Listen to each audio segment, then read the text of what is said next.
Hello everybody on YouTube and happy Halloween! Today I'm gonna make a video surrounding a shitty mystery that I unintentionally cracked from exactly 1 year ago today. On October 8th, 2015, I uploaded this music from the Cartoon Network Grossest Halloween Ever compilation DVD's menu. It's a nice spooky little tune that just screams Halloween. See what I did there? Yeah, I'll show myself out. Anyways, when I was very young and got my hands on this DVD back in October 2010, I was just sitting there listening to the catchy menu music when I noticed a disturbance.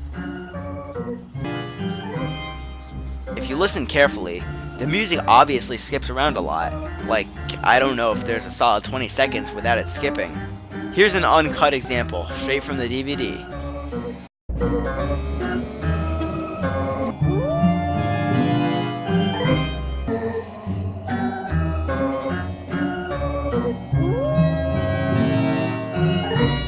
So from that day forth, I was going to try to find out the truth and hopefully the fixed version of this amazing spooky song.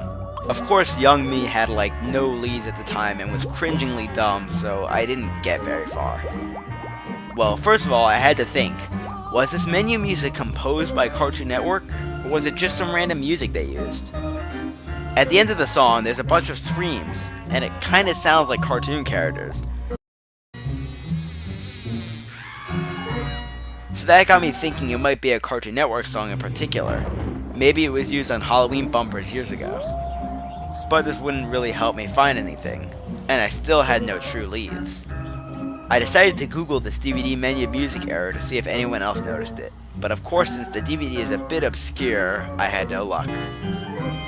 So then my next step was going to be to find out if this was just my DVD with the error, like a printing error. So I literally went ahead and rented a copy of it from Netflix, despite already owning my own copy. Like I said, when I was young, I really had nothing to worry about, so I had all the time in the world to obsess over stupid shit like this. But of course, the menu audio was glitched on this DVD as well. At this point, I'd pretty much given up. Without any sort of lead, it was just some spooky instrumental song that I had no way of possibly figuring out the title of. And then years passed. I still associated and listened to the song each Halloween because of the spooky feel it brings to the autumn air. Last year, I decided to try and gain some attention to the song to start a hunt going maybe, and finally find some answers, and maybe even find the lost smooth version. I was just sick of trying to patch it together myself without any luck, so I thought surely others might be able to help. But unfortunately, nobody really watched the video at the time or cared, and all I got was a request to upload the Cartoon Network Christmas DVD menu.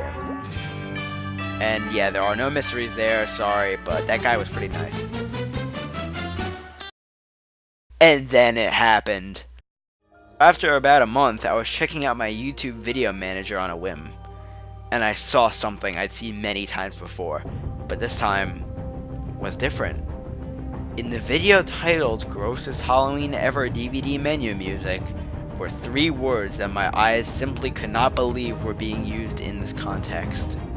Includes copyrighted content.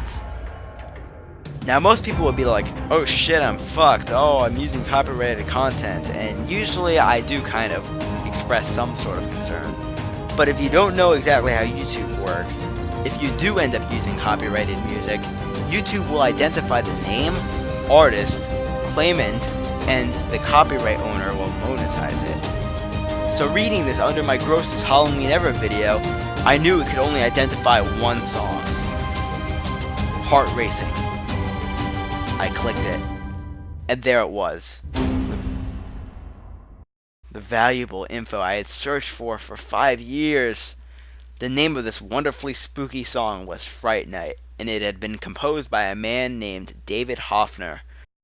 Immediately, I googled up the song title and was able to find it easily. I'll never forget how incredible it was to listen to this song I adored so much for the first time so smoothly, without any random cuts. It felt so weird on my brain hearing everything in the proper order. Here's a quick example on how the real song really makes a difference.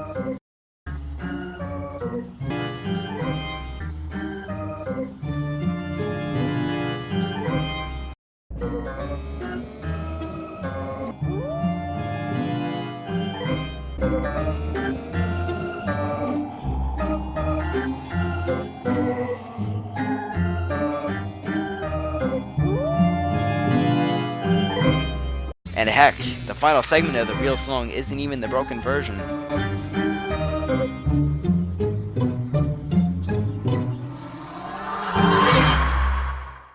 So there you have it. My only explanation was that Cartoon Network was using this Fright Night song on their DVD menu, and somewhere along the way, the song just got all mixed up.